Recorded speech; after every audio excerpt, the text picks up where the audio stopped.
Today on BRStv we're going to continue our aquascaping series. This time we have the Reef Saver rock. In the last episode we did some pretty radical things with a hacksaw and a chisel to the Pucani rock. This week we're not going to have to do anything as drastic as that because Reef Saver rock's actually very easy to aquascape. While the Reef Saver rock is significantly heavier than the Pucani, which means you're going to have to buy more to fill the same size tank, it is really easy to aquascape. Now some of you may have heard me actually say that before, but in this episode of BRStv we're actually going to show how to create full aquascapes using the Reef Saver rock. The two things I really want you to look out for in this video is how natural the actual aquascapes look, as well as how well hidden the seams between the individual rocks are. What I really want to create with any aquascape isn't a pile of rocks in my tank. I want it to look like I cut out a piece of reef and put it right in my tank. So I have about 75 pounds of rock here. I intentionally picked the stuff that was on the top of the bin, so none of it's real special. I also have some smaller pieces here in this bin. These small pieces will be really nice for filling the gaps in between the larger pieces to create that nice natural look that we're looking for. So what I'm going to do here is create three completely different aquascapes using the exact same rock, and the only tool I'm going to use is simple stacking. And to make it more fun than that, I am only going to give myself 5 minutes per aquascape. If I can create something pretty cool in 5 minutes, I imagine pretty much anyone can create something amazing in a matter of a few hours. So let's get started with the first one.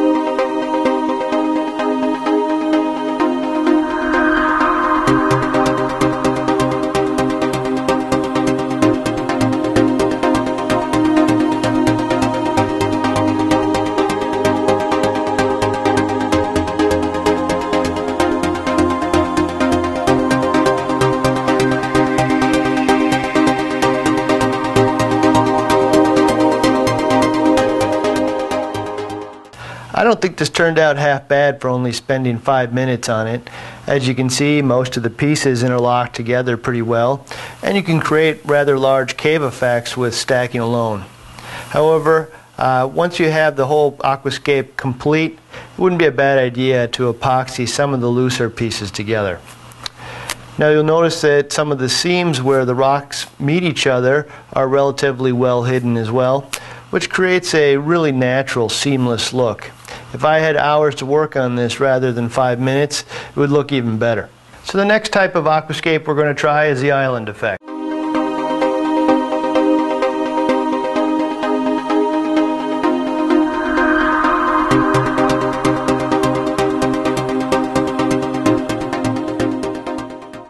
So this type of aquascape is actually a lot easier to do than the last one we did. So this only took me about 4 minutes to do. I think the first thing you'll notice is it actually looks like two big reef rocks rather than two piles of rocks, which it really is. This effect will be even more pronounced once it's covered in coralline algae and corals. This type of aquascape actually lends itself to a lot of coral placement and looks really cool once all of those corals grow out. So the last type of aquascape I'm going to show is the wall effect. The wall effect is exactly what it sounds like, a big wall of rock on the back of the aquarium. Aesthetically, not my favorite type of aquascape. However, it does leave a lot of room for coral placement, and that's probably why you see it so often. However, what I'm really trying to show here again is how easy it is to stack it all to create that effect, as well as the seamless look.